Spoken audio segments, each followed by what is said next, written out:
Check. Anna. Hello. Hey, you made it. Hello, Anna Hummel. How are you? I'm well. I'm doing good. How are you doing? Oh, just tremendous. So glad to see your face, even if it's in digital form. Fashionably late as always. I always like to try to pin you down on a time when we're going to absolutely be starting this live stream. And you were very specific today. It wasn't like 5:15, somewhere around there. You were like, we're going to start at 5:10 today. I was like, whoa, that is so specific that she can't possibly be late. But here you are. I should have known. I just said, I'm starting to stream. Well, here's the thing. Like, I've been pretty good the last few weeks. You have been. You start right at 5:15, and I'm thinking like 40 minutes seems like plenty of time, not rushed. So we're down to 35. I apologize. That's okay. I do assume. I still got to bust your balls about it. You understand? Of course. Well, welcome to the program, episode 444, I believe. Thank you to those 7 people, who are currently joining the stream. Share it to let people know that you're watching this program, and welcome to those of you who are. I got done with my crappy vacation. I've already found the episode title for this one. It's called Crappy Vacation, and I'll tell you why. I had to dog sit this past weekend. My dad, it was his 60. How old is he? 64, I believe. It was his birthday, and he had to travel up to South Carolina. And he was kind of telling me the story. I didn't get a vibe that he was trying to tell me this story to guilt me into anything, but he was having problems locking down some sort of dog sitter. And he was telling me about it, and I go, I could probably do it, thinking not that he would jump all over it, but he'd be like, well, I'll figure it out type of thing. But he went, that would be awesome if you did that. And I went, I guess theoretically I could. I mean, I work from home during the day. I'm only gone for a few hours at night, before my night's over, just doing the show. So I said, okay, I can do that. Now he has an arsenal of animals. He has a zoo at his home. He has 2 elderly chihuahuas. He has a whippet, which is essentially a small greyhound. What's that? I just said greyhound. Like a small, Yeah. And they're good dogs and everything. Don't get me wrong. And then he's got 2 guinea pigs. Two guinea pigs. Why does anybody have guinea pigs? I didn't know anyone over the age of like 8 had a guinea pig. They're the stupidest things. I mean, they're rodents. They don't do anything. They just chirp. You can't even really pick them up or hold them or anything because they run away. They're very cautious. They're stupid animals. I don't know why anybody has those as pets. And then he has a lizard, a chameleon. Which he inherited. It was from a couple that split up, probably because they had to take care of the stupid freaking lizard. And they asked him to watch it temporarily, which he reluctantly said yes to. And then they're just like, you could just have it. You could keep it. And I'm like, oh, thanks. It's a cool creature, but again, a useless thing to have. I mean, it's really just a piece of, it's not even an animal. It's just something you look at. It's not exciting. And then you got to feed it and you make sure it doesn't disturb its water or crap in its water and move everything around. And it's just a stupid thing to have. So I spent my weekend looking after these animals. And did you stay at Dad's house? I stayed at the house. Yeah. Now I'm a creature of habit too. I very much like my routine that I have. And I feel like I'm complaining, and I am. There's no reason. Oh, this is complaining. Yeah. Yeah. And I understand that I'm being a bit of a baby with this whole thing, but it really just threw everything off for me. There's a routine that I have. I like to get up. I like to exercise in the morning. And then I like to, do my whatever I do in the afternoon. Not much. But I get to do it at my own pace and my own leisure. And then I go to work at night and I come home and do it all over again. And that's my weekdays. And then the weekends are, I have my little schedule that I have there too. But I started, instead of make me anxious, I started to just say, I'm on a crappy vacation. I'm close to the beach. Now I have to come home every few hours to make sure the dogs are let out and they don't pee. I don't want to clean up pee or poo. So I have to make sure that they go out and feed them and care for them and pet them. And so I can only be out for a little while. So it wasn't like I go party down, but I did have access pretty close to the beach. I took an Uber down to the beach on Sunday and had some drinks and some food. And I was explaining to the bartenders there how I'm on crappy vacation. And I think that they got offended. I think they were talking about the Indian Rocks Beach area, or that I was specifically talking about the Indian Rocks Beach area, which I was not, because I'm from Indian Rocks Beach, just right down the road. So I didn't mean the location, but I just was trying to explain the crappy vacation to them, which they really didn't understand. But I survived. I got it done. Tim was very happy. My father. Were you sleeping there for 7 days? I had to sleep in his bed, which was a little weird. For 7 days? It was 5 days, I think. Okay. It's a little odd, sleeping in your father's bed at almost 40 years old, where he sleeps with his wife. Yeah, that is a bit strange. But you would come back to your own house during the day, or like? No, totally gone. Okay. I shut off the air conditioner here. I turned off all the, excess power, the computers, the board that I use here, the microphones, all that stuff are all turned off. So I came back here a couple times to grab something, but it was pretty much just crappy vacation for 7 days or 5 days. And, I survived, but it was tedious. I don't know why can't I exercise? I was like, well, I don't have time to exercise. I had plenty of time, but I just didn't. I don't know. For some reason, I was out of your element. My place. Yeah, so I felt like I had a block there where I just said, well, I'm not going to do anything. I'll just be on crappy vacation, which it was really bugging me. I get the mentality, but sometimes you just have to push through that. But I do understand where it's like, you're not running the same route. How long is it? Am I going to hit a major road? What is going to be different? All these different things. When you're out of your element, you just kind of throw your hands up in the air and you just go, F this. I'm just going to do nothing. So. And that's exactly what I did. It was shameful, but it was what it was. I wanted to talk to you about a few things. Anna, there was one thing. Do you know who Ghazi Kodzo is? No. Okay. So if you're a St. Pete person, you might know of this person. Do you know what the Uhurus are? No. You don't? Really? I thought everybody knew who the Uhurus were. They're like a black communist group who are, seeking reparations. A lot of white people are in that group, but they're a black communist group, essentially. Never heard of them, huh? No. Oh, man. Well, that's a shame. I'm kind of bummed now then. You might not be the person to talk to this about, but there was a guy named Godzi Kadzo, and he was my favorite. I saw him a few times in St. Pete. He was he's gay and black, not that that matters, but he did not really care for white people that much. He would make videos, call them toilet complexion because of the white porcelain. He would refer to them as mayonnaise. Lots of great videos, funny stuff. He was called Black Hitler, I believe, as well.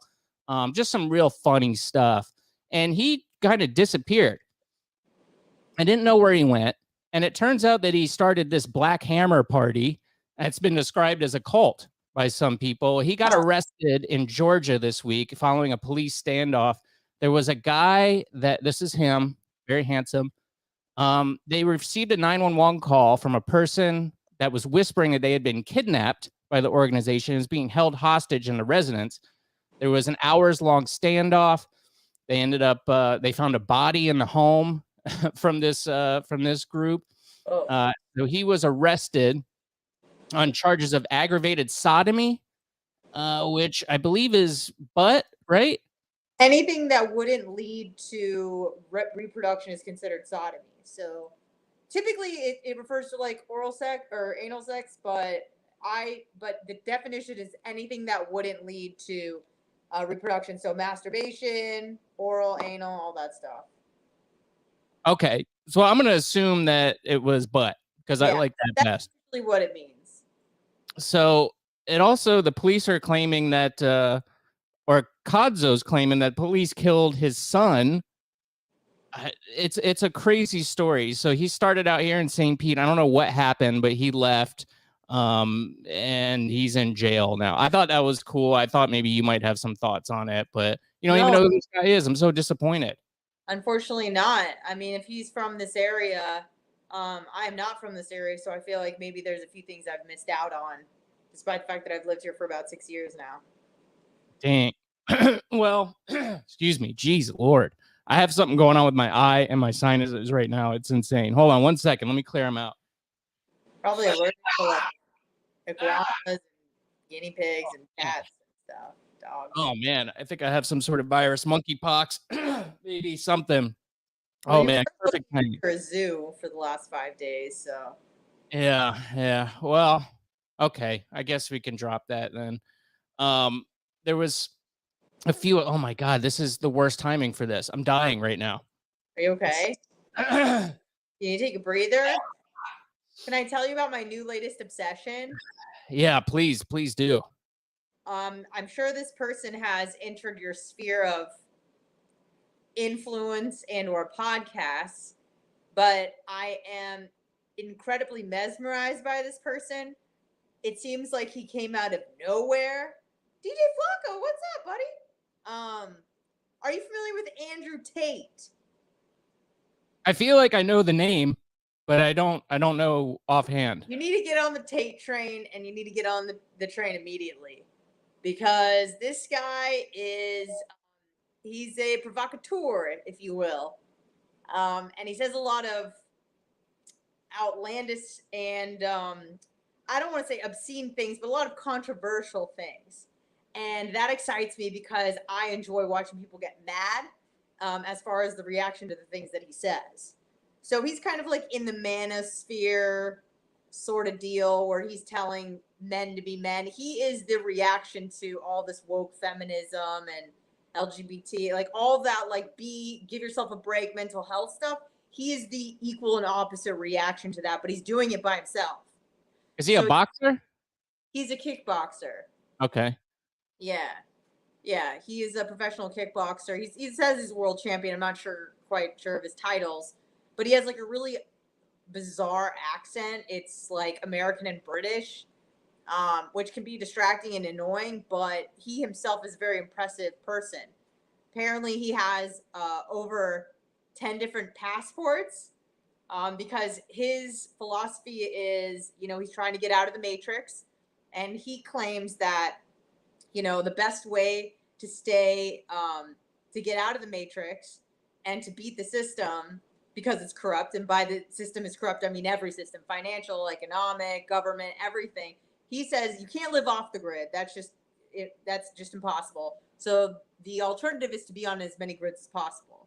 So you don't like how some country is doing something, or he said, for example, during COVID, they wouldn't say he wanted to go to a specific country. They weren't letting Brits or Americans in, but they're letting Bulgarians in or Romanians in. So he'd whip out a Bulgarian passport or a Romanian passport. So he's just kind of like a man of mystery. I think he made his money with sports, but also he runs a bunch of casinos in Romania, and I think that's how he made the majority of his money. But he's just a very fascinating character, and I wish you knew more about him so that maybe we could discuss him and what he's all about. But what's a good thing to start out with if I'm going to watch him? Just YouTube, Andrew Tate. There's daily Tate-isms that he has. Even if you just watch 30 seconds, you can kind of get a feel of what the guy's all about. But I can't get enough of this guy. But that's how I kind of roll.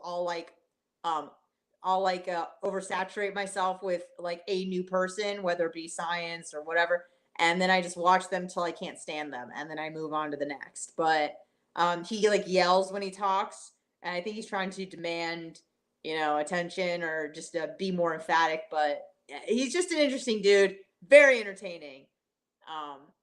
I think Your Mom's House put him on everyone's radar. I think that's kind of the first interview he did 6-7 months ago that really put him out in on a global scale. Is it real? Is he for real, or is it kind of I'm still trying to figure that out. I think a lot of it is real. I think it's 85-15. He'll turn up the volume. He'll kind of laugh sometimes because he knows that this isn't real. But for the most part, I think he believes everything he says. He was on with Dave Portnoy, a little interview about OnlyFans that caught a lot of attention, where he said if he was with a woman and she was doing OnlyFans, he would need to collect all of the money because that woman belongs to him. So his product. And so obviously that was a very inflammatory thing to say. And then the girl was like, well, what if you're doing porn? Should you give your money to her? And he's like, no. So it's just fun stuff. So I encourage you to just check him out. I think you'll find him really entertaining. Yeah, I think I would, if it was fake, though, I would feel like I was wasting my time. It'd have to be something that's real in order to really get my attention and find it interesting. But I guess it could be, I don't know, hyperbolic a little bit, maybe. Yeah, but I do think that his philosophies and a lot of the things he says are true. A lot of the things he talks about, female psychology, he'll say it to women and they can't not agree with him. They're like, okay, that's true. He kind of works through an argument. So we'll say, this is true. Yes. This is true. Yes. This is true. Yes. Therefore, this is true. And then they have to admit that he's right, sort of a thing. He walks people through. He's great. He's just really entertaining. You'd love him. All right. I'll have to check him out. So I should start with the Your Mom's House interview. Yeah, you can start there, or just any sort of anything Andrew Tate. It's going to be kind of you'll get a good feel of him. Just YouTube Andrew Tate and you'll see some fun stuff. So interesting. Okay. All right. Now I sent you this today too, Anna. I found this fascinating. Absolutely fascinating. Whatever this is, this reality that we live in has a great sense of humor. This was from the Los Angeles Times. It came out today. And apparently now with the chaos in every sort of system that we have, people are looking to escape, much like Andrew Tate was. He had a bunch of passports and stuff. Well, yeah. Some people from California, I know you have roots in California, they're heading down to Mexico City. And some of the natives there are not happy about it at all because they're changing the demographics, they're changing the culture. And I found myself slapped in the face with irony because obviously we know that it's going a lot of the other way too, where people from Central America and Mexico are flooding into the United States. And that's fine, and God forbid you say anything about that. You'll be labeled with certain words. But I was just like, wow, this is so interesting that Californians are moving down to Mexico City because they work from home, they work remotely, and they can go find, rent that's affordable down in Mexico City. It was accelerated during the COVID-19 pandemic. I got a kick out of this too. Let's see, they call them. Oh boy, I'm gonna butcher the language here. Chalangos. Does that sound right? I have no idea, but that's what it looks like. Well, there's people like Mexican nationalists putting up signs in Mexico saying new to the city, working remotely, you're you're a effing plague and the locals effing hate you. Leave. I mean, that is just It's beautiful. fantastic. It's hilarious. And expected, Like you said, they're changing the dynamic, changing the culture, and the locals maybe don't appreciate it. Clearly. Yeah, I mean, I can't really blame them. I wouldn't want Californians coming to my state, which they are, in droves. Florida has received like 300,000 more people, and I think just as many people have left California during that time. So people are just finding ways to survive in this new world. So you could go get it says for a price of $2,000, 1 bedroom in Koreatown, you can have a penthouse in Mexico City for that price for $2,000. I think that this situation is slightly different than the one we're experiencing. Um, I think what's going on in Mexico with the locals not wanting the gringos or chalampos or whatever chimichangas, whatever they call them. I think that is more of a cultural issue. They don't want people influencing their dynamic and their culture. Whereas with us, I feel like the biggest issue is it's a socioeconomic issue where we're kind of used to having a very wide variety of people here. We're used to different people from all over the world, kind of like a mosaic, if you will. But I think the problem that most people have is we don't want like poor, homeless people that have no, education, no money, they can't maybe contribute in the way that other people can that are sponsored or come here legally. So I think that although similar, there is a little bit of a difference with the reaction, right? Yeah. Like Yeah. we're cool with immigrants coming here if they have a green card and they're sponsored by a company and they're making money. Like we don't care.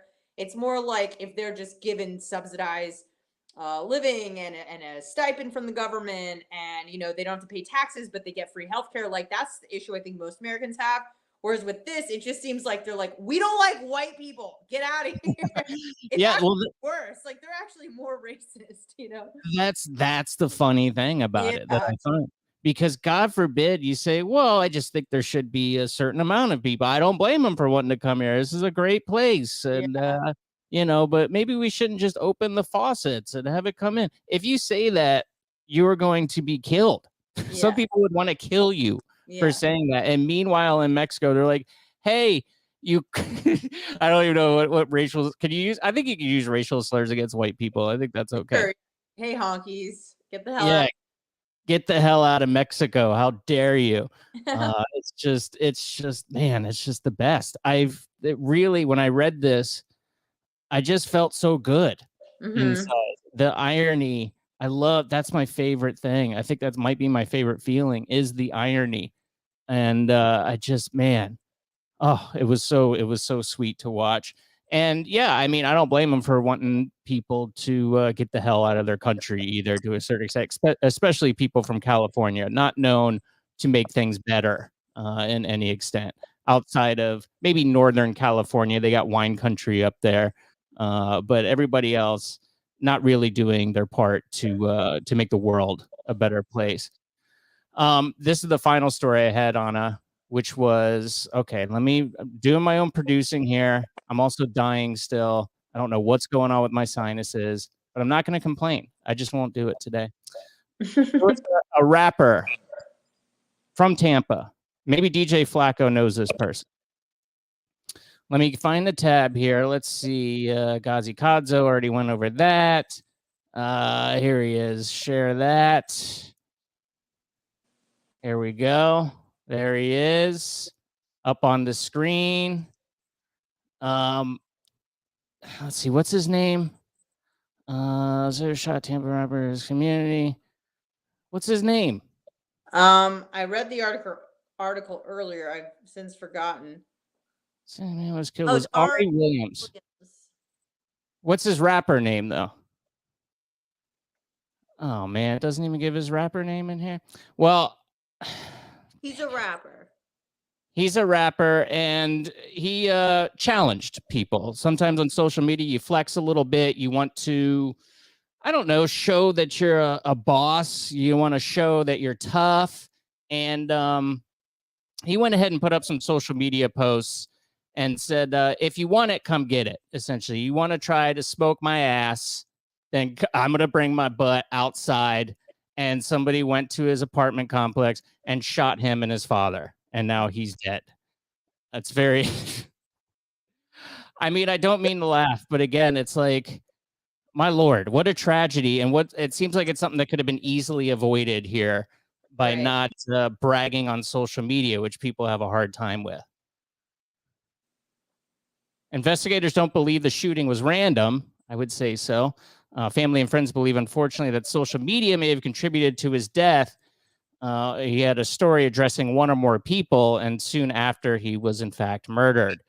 He shouldn't have died like that. Yeah, I agree, Tim Simmons said. Williams was an up-and-coming rapper. Oh, Raleigh Bands is his name. Okay. He filmed one of his latest music videos recently. Let's see, he said he got emotional when talking about him. And, well, I don't know. If you have any information about who killed Raleigh Bands, you can call the Crime Stoppers of Tampa Bay, 800-873-8477. Yeah, terrible tragedy. Yeah, I read about that earlier today. I had no idea who he was, but still very, very sad. I mean, yeah, DJ Flacco said when keeping it real goes wrong, and he asked for it. Good. I'm glad I feel the same way, Flacco, and I shouldn't because a man died. But it's honestly, it's like hard to tell because you're smiling right now. I know, but it's like smiling. It's hard not to smile when things are that egregious. I'd like to maybe share a story that I find a little funny, and I shouldn't, and I feel bad that I laugh about it every time I think about it. But there was so there's a man by the name of Brandon the Quad, who is a big Bubba Army fan, and we got him laid by one Brent Hatley's wife, Caitlin Hatley. She deflowered him during our annual party known as BARP, which is the Bubba Army Royalty Party. It's an acronym.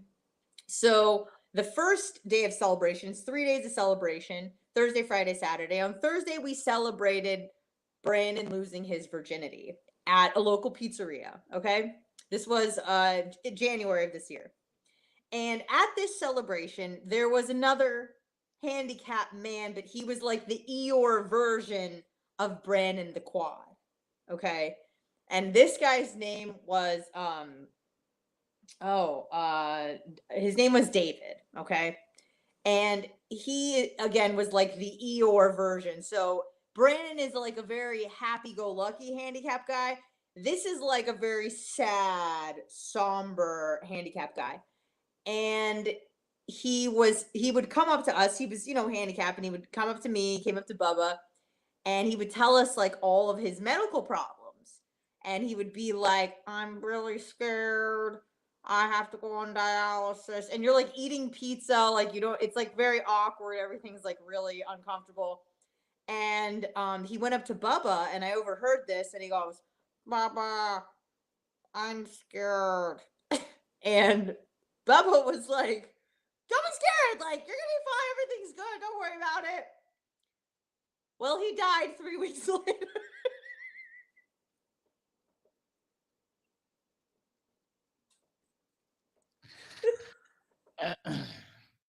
Why is that so? It's horrifying.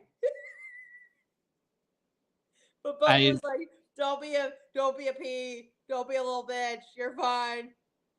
Bubba, I'm scared. Shut up, David. Get away from me. I mean, what do you do? I think that's what you got to do. You got to be, of course, you're going to be fine, buddy. Don't sweat it. Don't sweat it.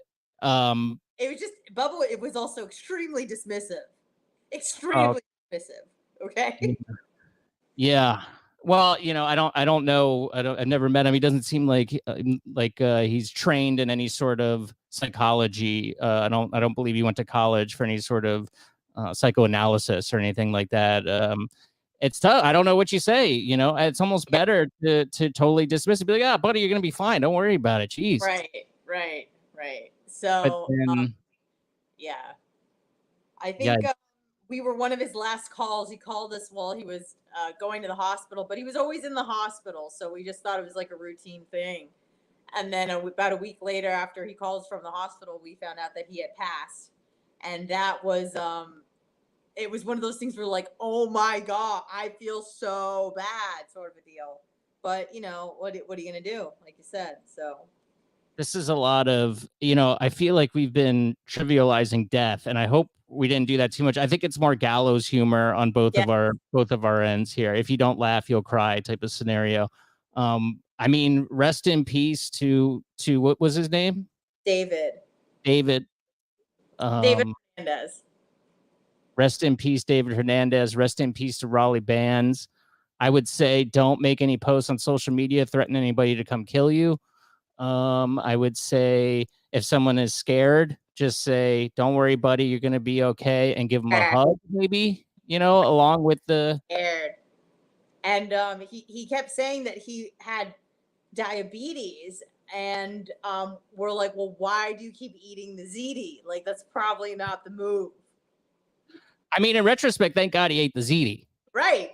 Exactly. Not exactly. I think he died from kidney fail. I don't know. But you're right. It's like, just effing enjoy yourself, I guess, if you're going to go. Eat the freaking ziti. But it just seemed a bit, I don't think he was really helping himself throughout his life, if you know what I mean. So I think we found a new title, from crappy vacation to just eat the ziti. just eat the ziti. That's going to be the name of this episode. Anna, I know you got to go. I'm dying. I'm so sorry. I feel You're okay. Feel like I'm off, and my nose is about to come out of my rear end. My eye is watering. You look a little red. That's all that I can really detect. I think it's from hacking up whatever I was trying to hack up that's going on. But thank you, Anna. It was a pleasure. Hopefully I see you very soon. And if not, I'll see you next week right here. And I got to go. I'm going to go die now. All right. Bye, Will. I'm scared. Don't be scared. You'll be fine. I'm going to go have some ziti. Goodbye, everybody.